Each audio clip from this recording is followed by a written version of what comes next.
Assalamualaikum warahmatullahi wabarakatuh. Innal hamdalillah nahmaduhu wa nasta'inuhu wa nasta'in wa nastaghfiruh wa na'udzu billahi min shururi anfusina wa min sayyiati a'malina. Man yahdihillahu fa huwal muhtadi wa man yudlil fala tajida lahu waliyyan murshida. Asyhadu an la ilaha illallah wa nashhadu anna Muhammadan 'abduhu wa rasuluh. Allahumma salli ala Muhammad wa ala ali Muhammad wa ba'du. Yang dikasihi fadil Tuan Imam, Tuan Bilal, Komisi seluruh ahli jawatankuasa masjid, pimpinan masyarakat muslimin dan muslimat, sidang jemaah terutama Allah yang dikasihi sekalian. Alhamdulillah, thumma alhamdulillah. Kita rafakkan lagi syukur pada Allah Ta'ala masih kita diberikan ruang kehidupan dan juga masa yang sangat-sangat berharga.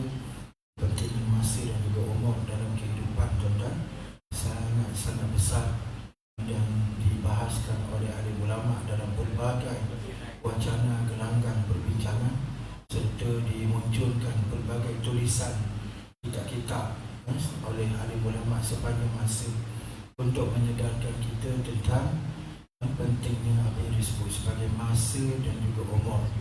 Kerana baik ataupun buruk seseorang itu duduk pada penggunaan masa dan juga umur.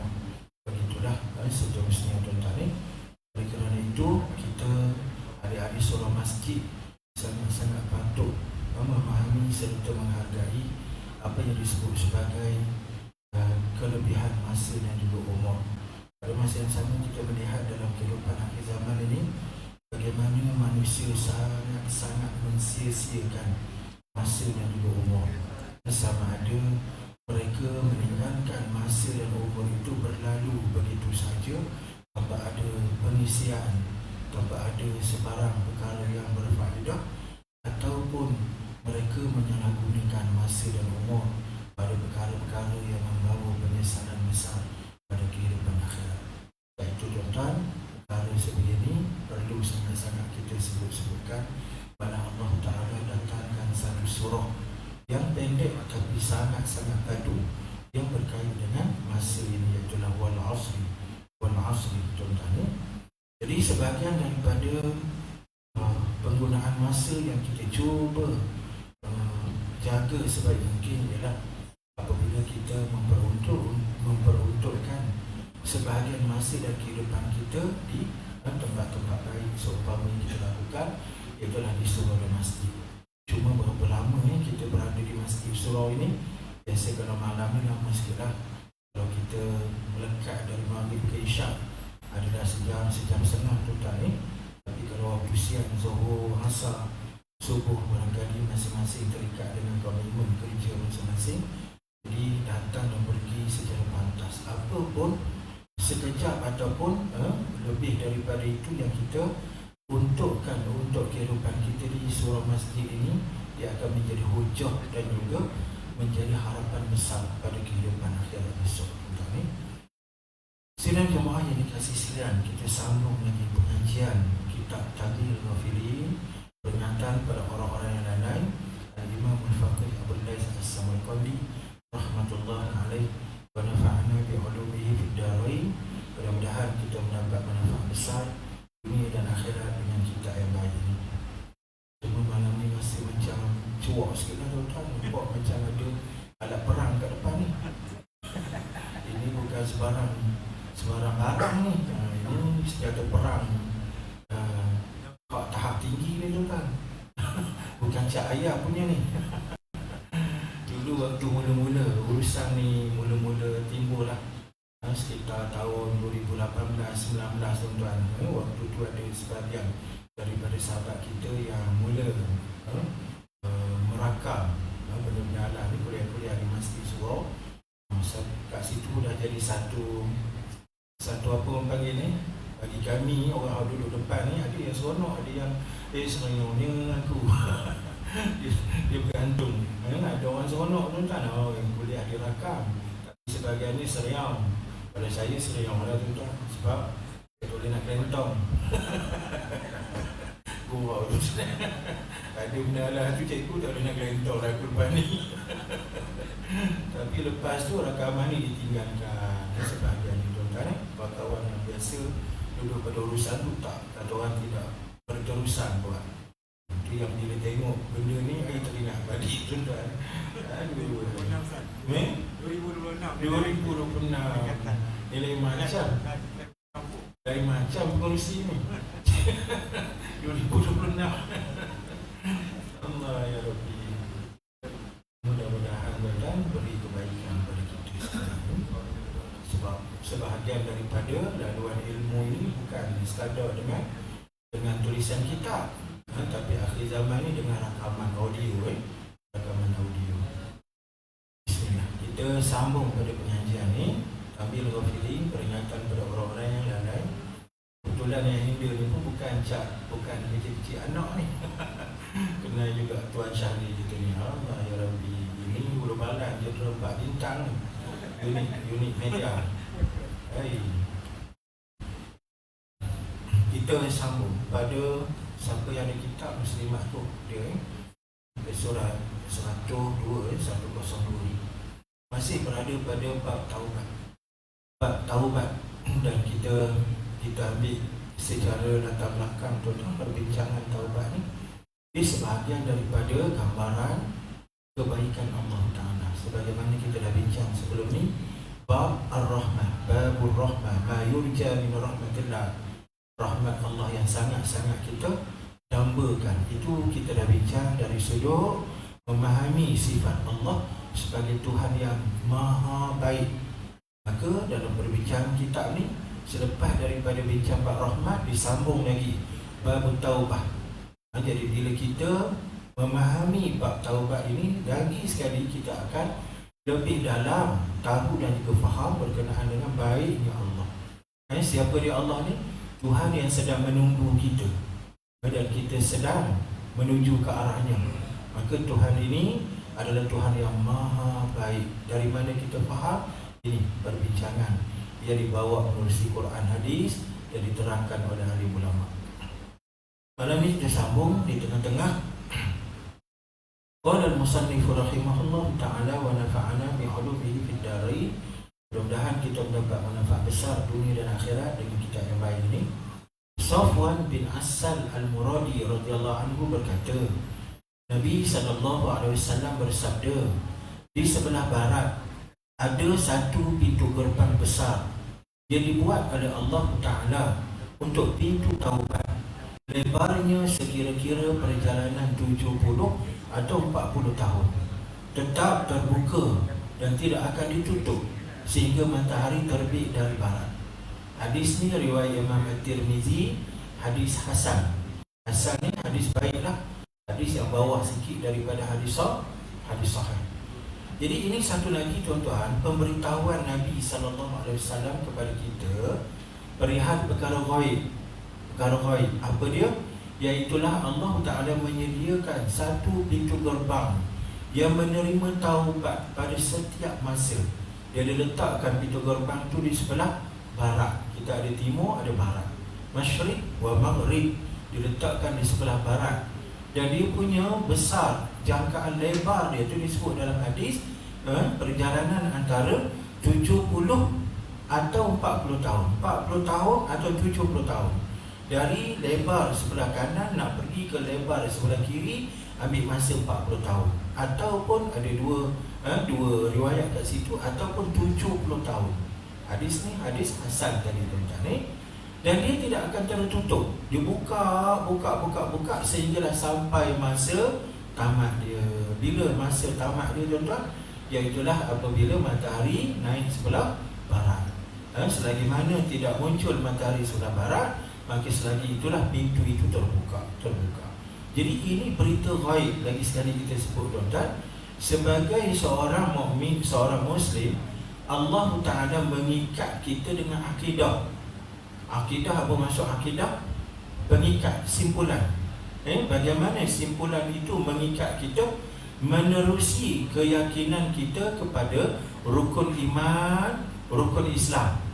Rukun iman, rukun Islam itulah yang membentuk pengikat yang sangat-sangat ketat sehingga akhirnya melekat kita dengan Allah Ta'ala. Sekira-kiranya apabila ikatan itu melekat, kita tidak akan tergelincir, tidak akan tersesat, tidak akan terjauh daripada Allah Ta'ala.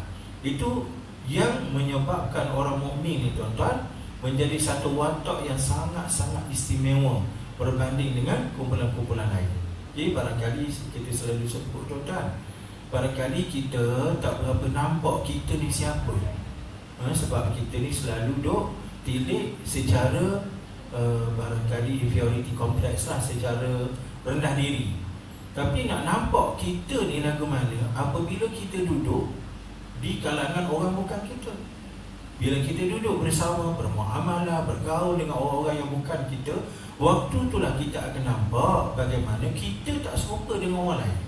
Tak serupa dengan orang lain. Itu pun barangkali kalau kita duk renung, kita duk kita kata apa, duk tafakur kat situ. Tapi banyak keadaan kita tak ada pun nak fikir-fikir tentang tu. Orang ketiga datang beritahu kepada kita, Mat, hang ni memang beza dah Mat, tak serupa lah dengan orang lain. Orang lain yang tolong cerita kat kita. Saya selalu dia sebut siapa tuan-tuan, ekspedisi Sumut Nusantara tu kan, beberapa bulan yang lepas.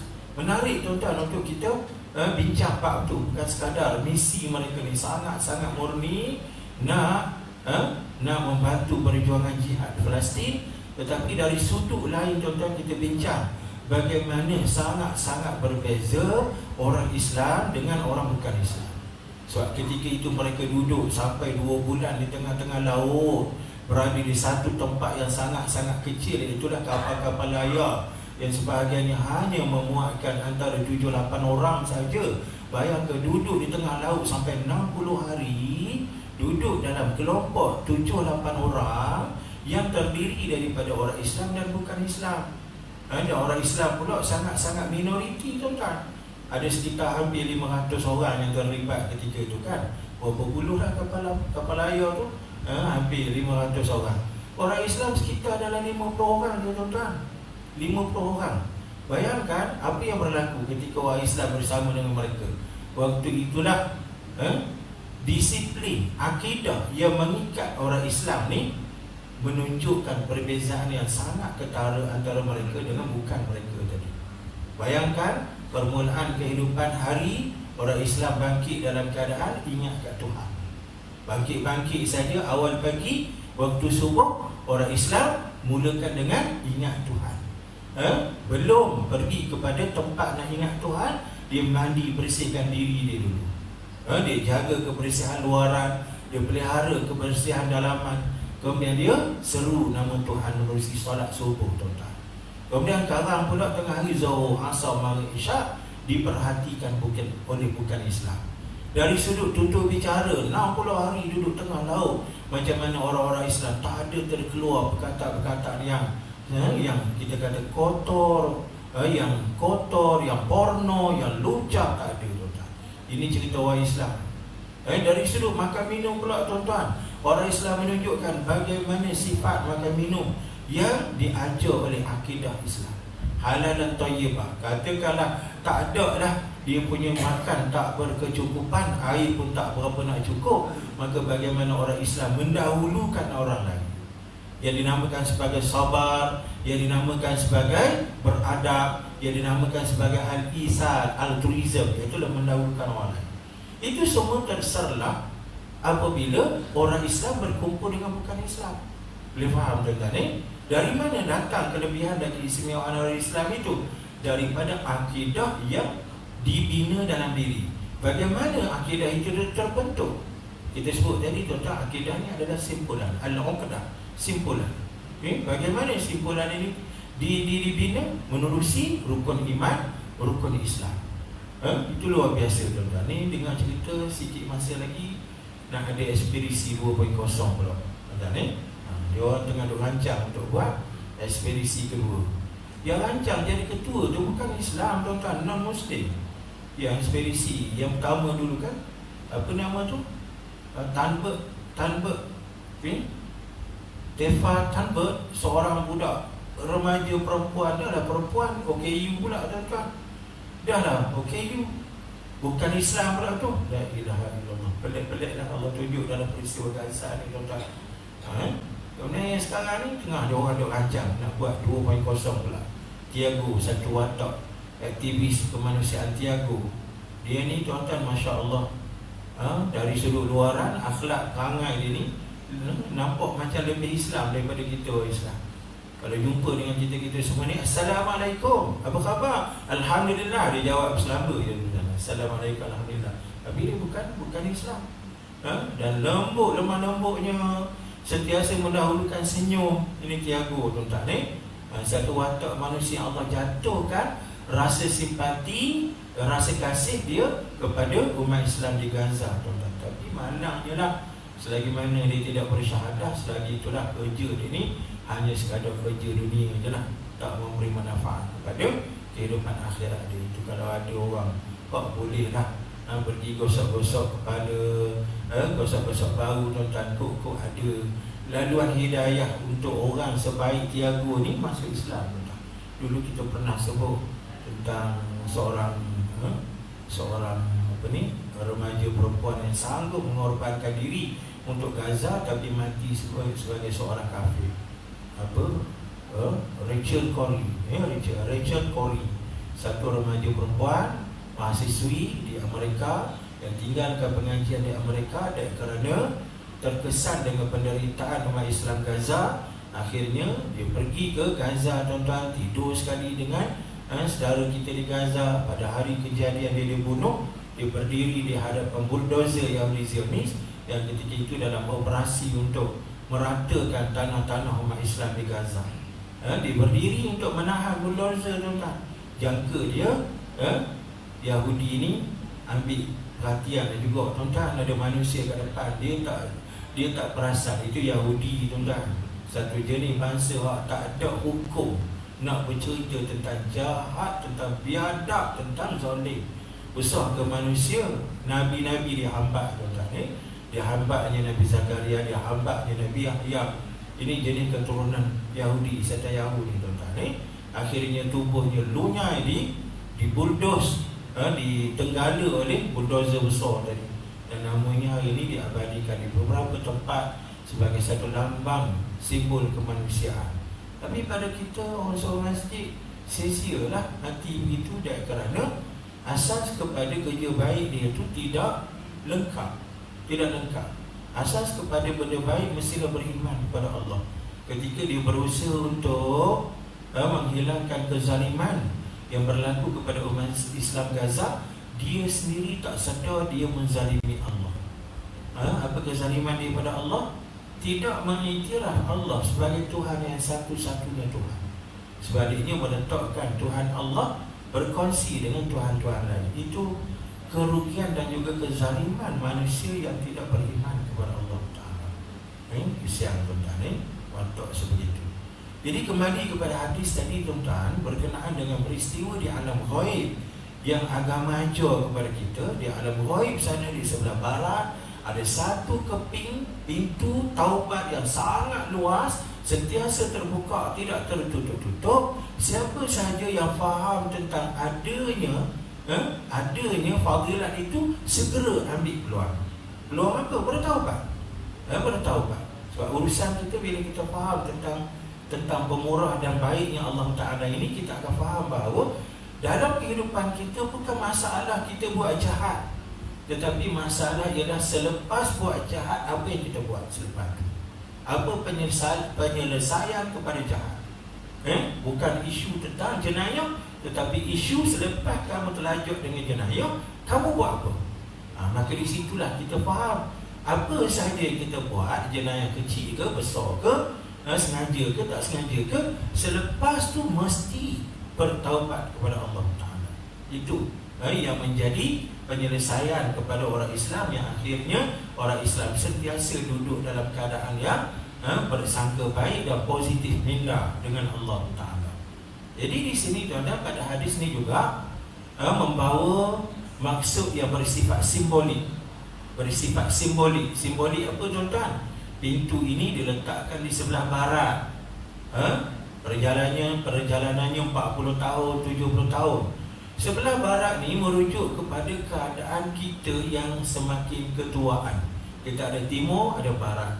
Timur itu merujuk macam kita ni baru lahir sebagai seorang manusia, yang hari demi hari kita semakin berumur, panjang masa kita hidup, semakin lanjut usia kita, seolah-olahnya kita sedang berjalan dari timur pergi ke barat. Realiti hakikat kehidupan kita tak ada antara kita yang hari demi hari semakin berjalan menuju ke timur. Tak ada. Kita ni, setiap kita semakin berjalan mendekati barat, bukan mendekati timur, sebagai satu simbolik bahawa kita semakin ke arah kematian. Boleh faham tuan-tuan ni?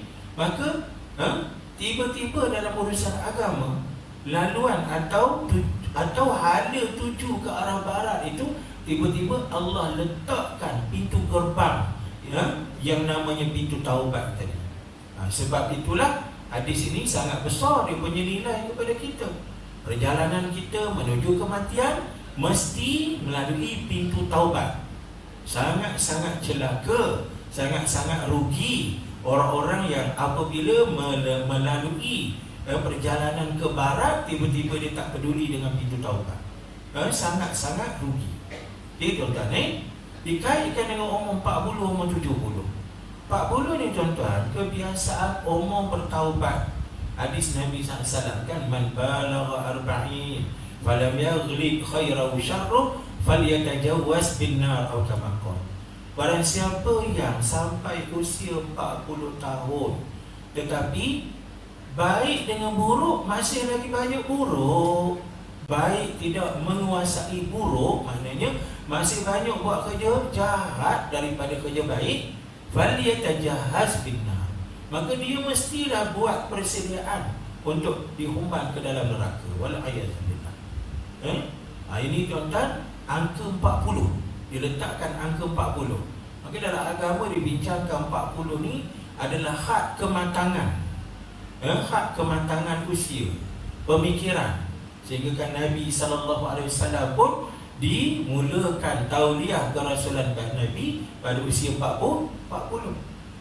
Kita belum 40, kita 40 dah masuk jadi calon dah. Calon DUN ke calon parlimen, comel lah tuan-tuan. Kat masa tu masa matang, masa matang. Cuma tempat kita ni lah sikit politik tempat kita ni tuan-tuan, politik tempat benceng. Dia tunggu benceng. Benceng bila tu? Ambil 60, ambil 65. Lepas tu nak buat apa? Dia senyum. Tengok habis benceng, rupanya hantar borang masuk jadi calon adun parlimen. Amboi, nak jadi adun parlimen, ambil lah umur muda sikit, si agak rakyat. Ambil usia 40. Nah, ini usia lepas benceng tuan-tuan. Aduh, dah penat dah masa tu. Jadi ini usia 40 yang sangat-sangat penting tuan-tuan. Dalam kajian dibuat di barat pun tuan-tuan, 40 ni dia punya dari sudut hormon-hormon dalam diri kita. Dopamin, ada satu hormon yang namanya dopamin. Dopamin ni hormon yang merangsang kegembiraan, keseronokan. Kalau dopamin kurang, kita ni banyak sedih, banyak lesu. Dopamin didapati hormon ini sangat-sangat berbeza sebelum 40 dengan selepas 40.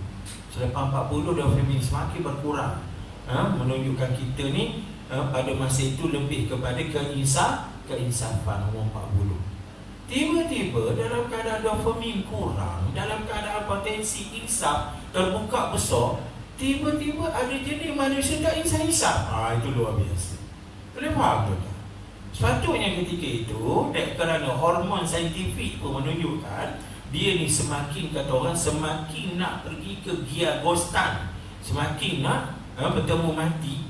Tiba-tiba ada orang hak tak jadi lagu tu, umur 40, galak dia lagi galak daripada hak bawah. Tu bahaya tu. Boleh faham tuan-tuan ni? Orang macam ni payah nak bertemu dengan taubat. Payah. Jadi macam-macam abang waktu tu lah dilantik jadi otai, jadi penjaga kawasan. Bila tu umur 60, kesian tengok. Patutnya waktu tu waktu taubat. waktu tarikh handbrake masuk di Agustus. Sebagaimana yang kita bincang menerusi hadis pada alam ghaib ini, iaitulah pintu taubat yang dibuka tadi. Sa'id bin Musayyab mengertikan ayat A'udzubillahi minasyaitonir rajim. Fa innahu kana lil awwabin ghafura. Sesungguhnya Allah bagi orang yang selalu kembali kepadanya Maha Pengampun. Al-Isra ayat 25. Ayat ni ayat yang sangat dalam, padu tuan-tuan. Fa innahu kana lil awwabin ghafura. Bahawa sesungguhnya dia bagi orang-orang yang banyak bertaubat ataupun banyak kembali, sangat-sangat pengampun. Sangat-sangat pengampun. Ayat ni sangat padu. Padahal ayat sebenar dia Allahu ghafurun lil awabin. Itu saja ayat sebenar dia. Ayat asal. Ayat straightforward tuan-tuan Allahu ghafurun lil awabin. Allah itu sangat pengampun kepada orang yang banyak kembali, itulah banyak taubat. Tapi Allah tak buat dalam gaya bahasa straight macam tu. Allah pusing gaya bahasa sehingga bagi orang yang belajar dari sudut bahasa Arab kat sini, oh ya Allah, mengetak sampai ke dalam dia faham ayat ni. Ya Allah, Allah nak jelaskan sangat-sangat kepada kita bahawa sesungguhnya dia sangat-sangat mengampuni orang yang banyak bertaubat pada dia. Dari mana digunakan perkataan inna? Ada taukid, adatul hasri dalam ilmu saraf. Satu alat yang digunakan untuk memberi keyakinan kepada orang. Mat, kat belakang tu ada polis. Mat, demi Allah mat, ada polis mat. Kan lain ayat tu tuan-tuan. Maka Allah Ta'ala dia nak suruh kita confident diguna perkataan inna. Dalam kaedah bahasa Arab, inna digunakan bagi orang-orang yang apabila diberitahu satu-satu berita, dia persoalkan balik, ya ke? Lil mashkuk, bagi orang yang sentiasa ya ke? Jadi nak bagi clear ya ke tu, Allah datang perkataan sesungguhnya, indeed, sesungguhnya. Boleh faham tuan-tuan Kemudian Allah pusing ayat ghafuran lil awabin. Allah pusing lil awabina ghafura. Ya Allah, dalam macam tahlil hak kita dah sebut la ilaha illallah. La ilaha illallah tuan-tuan, itu penyataan tauhid yang sangat tinggi.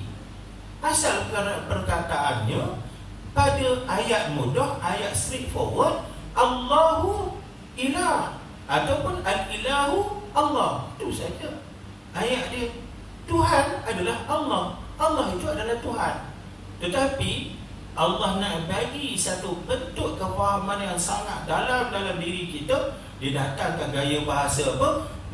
Tak ada Tuhan hak sebenar melainkan Allah. Nafi isbat. Mula-mula menafikan tak ada Tuhan hak sebenar, baru datangkan melainkan Allah. Yang tu kuat tuan-tuan. Ada macam ayat cinta kita kat Mak Leha dulu lah tuan-tuan. Mak Lejah kita, aku sayang kat Han. Itu straightforward tuan-tuan, tak belajar sastra. Kalau dia belajar sastra, tiada siapa di hatiku melainkan kamu Leha. Kan lain bunyi tu kan. Maksud dia sama tak? Maksud sama, tapi dia punya persembahan bahasa berbeza. Leha pula congek, orang kata dengar congek pada boleh faham tuan-tuan dari sudut bahasa.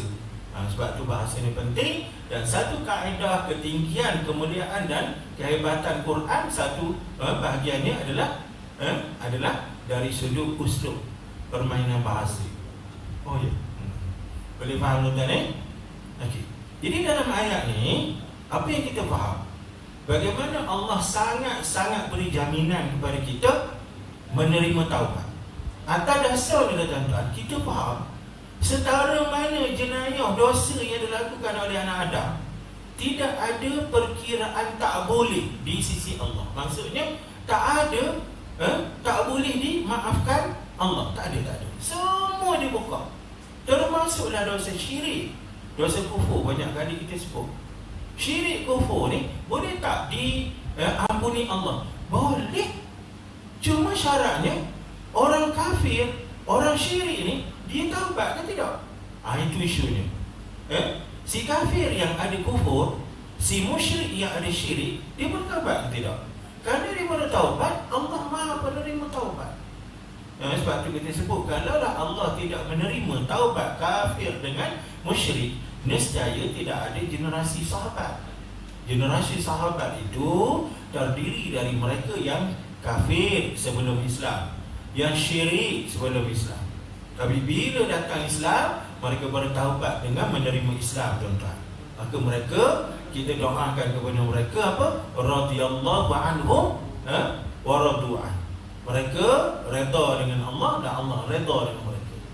Itu kekuatan pengampunan Allah Ta'ala. Satu. Yang kedua, dalam ayat ni, kalau ada ayat di depan kita, baru kita lagi berkesan, tuan-tuan ni. Allah guna perkataan lil awabin. Awabin ni dalam bahasa Arab disebut sebagai sifat musyabbah, sifat yang menunjukkan bersangatan. Awabin sangat-sangat banyak bertaubat. Itu maksud dia. Bukan bertaubat, sangat-sangat banyak bertaubat. Maka kenapa manusia ni banyak bertaubat? Kenapa, tuan-tuan? Kerana manusia itu banyak buat salah. Sebab itu banyak bertaubat, kerana banyak buat salah. Maka di sini ayat ini memberi faham kepada kita, bukan persoalan buat salah, tapi persoalan selepas kamu buat salah, kamu taubat ke tidak. Bila bertaubat, jangan bimbang setara mana salah kamu buat, banyak mana salah kamu lakukan. Kalau kamu bertaubat, Allah terima taubat. Yang penting dilakukan secara taubat nasuha, bukan taubat main-main. Taubat yang memang tulus, suci, bersih dari hati yang ikhlas. Bukan bermain-main dengan taubat, itu lain. Main-main dengan taubat macam mana? Waktu dia taubat, dalam hatinya tak apa, lepas dia ulang balik pun tak apa, sebab boleh taubat lagi. Janji belum mati, itu bermain-main dengan taubat. Boleh faham tak?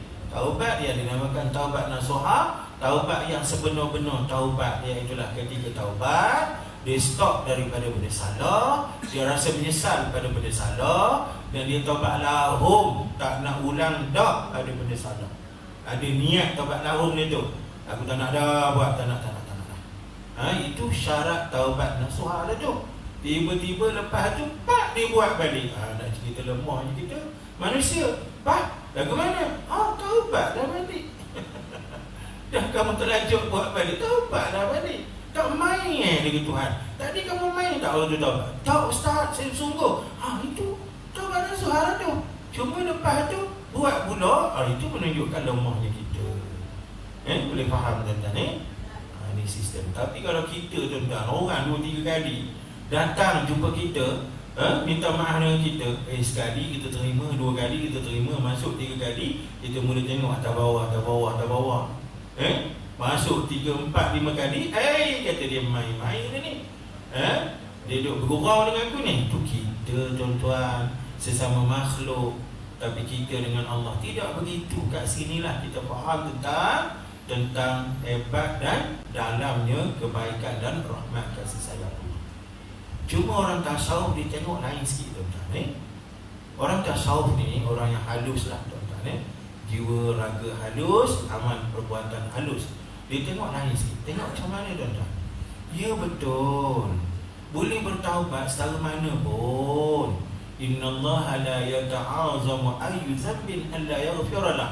Dalam hadis kudusi kan, Allah tidak pernah menganggap apa-apa dosa dan kesalahan sebagai besar, sehingga kan yang ni tak boleh maaf ni besar sangat. Tak ada. Di sisi Allah semua kecil belaka, boleh diberi maaf belaka. Termasuklah dosa syirik, kufur, bunuh orang di sisi Allah. Tapi di sisi kita jangan buat macam tu, tuan-tuan. Adapun orang tasawuf dia lain. Tasawuf ni menganggap apa sahaja dosa yang dibuat adalah besar. Tidak ada dosa kecil, tidak ada dosa besar, melainkan semua besar. Kenapa? Sebab bila disebut tentang dosa, ia berkait dengan perlanggaran hak Allah Ta'ala.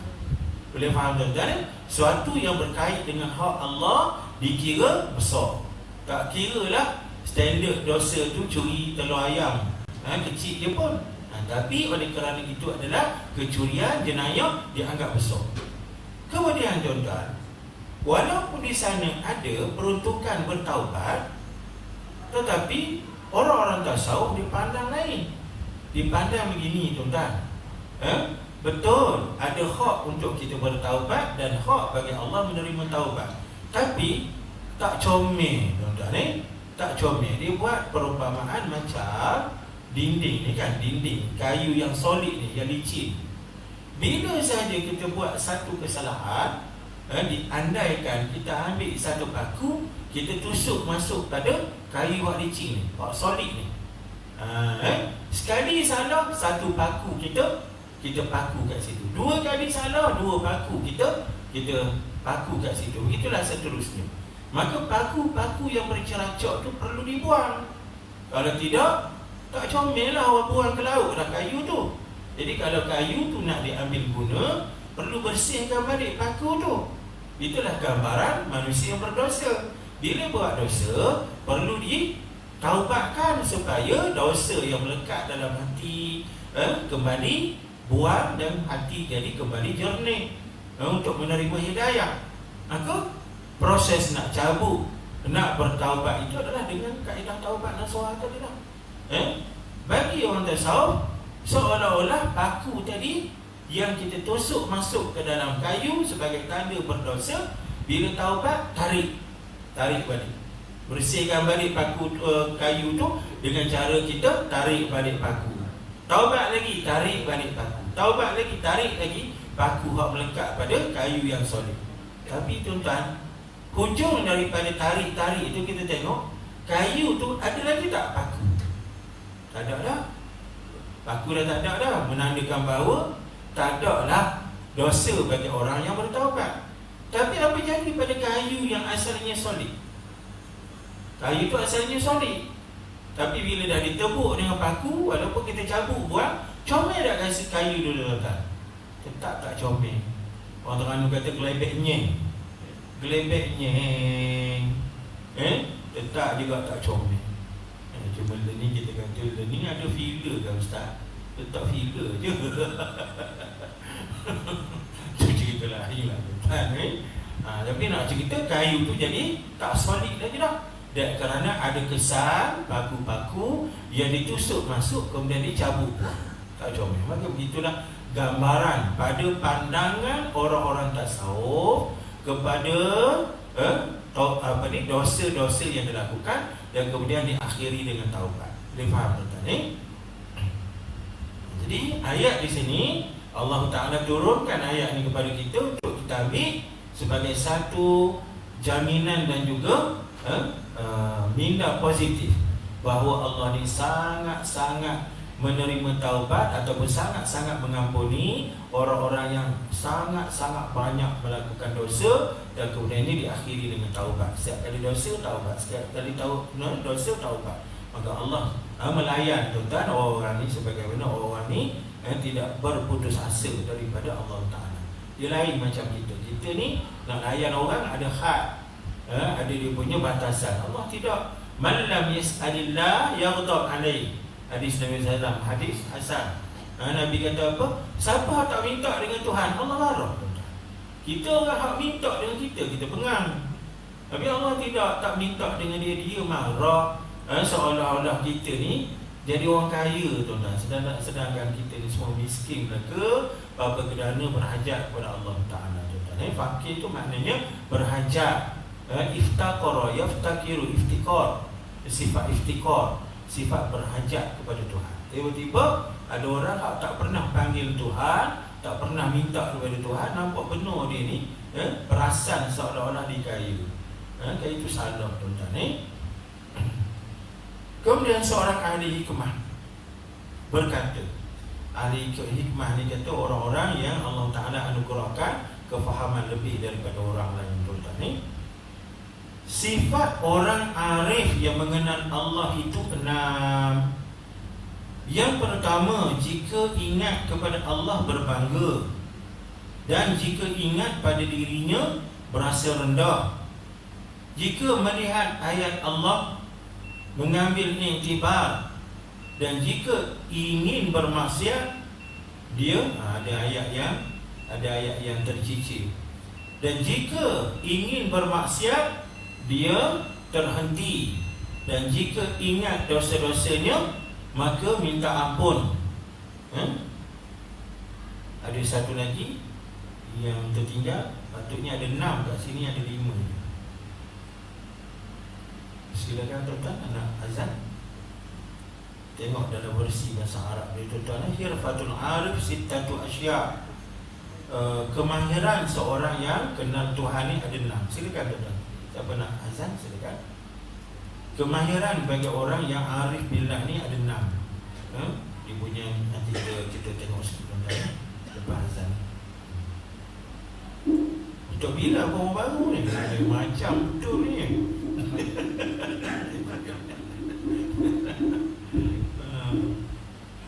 Ini revolusi besar-besaran ni.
sikit tuan-tuan ni.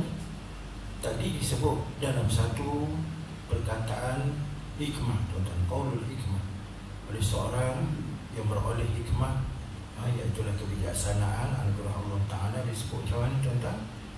Kemahiran yang ada pada orang mukmin yang kenal Tuhan ni ada enam perkara. Pertamanya, idza zakarallah iftaqara. Bila dia teringat pada Tuhan, dia akan rasa seronok. Iftaqara, dia akan rasa berbangga sangat. Ini insya-Allah kita akan syarah selepas ni tuan-tuan ni. Yang keduanya, idza zakara nafsahu ihtaqara. Tapi bila dia teringat kepada dirinya sendiri, dia rasa rendah diri. Dia rasa rendah diri. Yang ketiganya, idza nazara min ayatillahi ihtabara. Bila dia pandang kepada tanda-tanda kebesaran Allah, dia akan mengambil intibar, ambil pengajaran. Dan yang keempat, idza hamma bi ma'siyatin aw syahwatin izajara. Bila ada niat dia untuk buat salah dan juga mengikut hawa nafsu, maka dia akan terhenti, tak jadi nak buat salah. Kenapa? Sebab ada benda yang menyebabkan dia terhenti. Yang kelima, idza dzakara afwallah istabsyara. Bila dia teringat tentang keampunan Allah yang Allah Ta'ala janji nak diberikan ampun bagi siapa yang bertaubat, istabsyara, dia akan datang rasa seronok tak puas-puas tuan-tuan. Dan yang terakhir, idza dzakara dzunubahu istaghfara. Bila dia teringat kepada dosa dan kesalahannya, dia akan minta maaf dengan Allah. 6 perkara ni merupakan bakat, kemahiran dan sifat-sifat yang melekat kepada seorang yang kenal Tuhan. Jadi kita insya-Allah kita akan cuba bincang dengan lebih detail dalam temuan akan datang dengan izin daripada Allah Ta'ala. Judul temuan dijamin oleh Allah Ta'ala, dan kita cuba lihat berapa banyak daripada 6 perkara ni kau ada pada diri kita. Kita buat senarai semak dah tuan-tuan ni. Sedangkan 6 perkara ini adalah perkara yang sangat-sangat penting yang perlu ada pada diri seorang Muslim, yang apabila ada saja package 6 perkara ni, kita akan sentiasa rasa tenang dengan kehidupan ini, dan kita akan rasa tak sabar dengan Allah Ta'ala, insya-Allah, dengan 6 perkara ini. Sekadar ni saja tuan-tuan. Ada apa-apa tuan-tuan nak tambah, silakan. Cikgu ada apa-apa cikgu? Tak ada. Mak ada mak? Tak ada. Kita akhirkan tasbih kafarah dan surah Al-Asr. Subhanakallahumma wa bihamdika asyhadu an la ilaha illa anta astaghfiruka wa atubu ilaik. Bismillahirrahmanirrahim. Wal 'asri innal insana lafi khusr illa alladhina amanu wa 'amilus shalihat wa tawassaw bil haqqi wa tawassaw bis sabr. Assalamualaikum warahmatullahi wabarakatuh.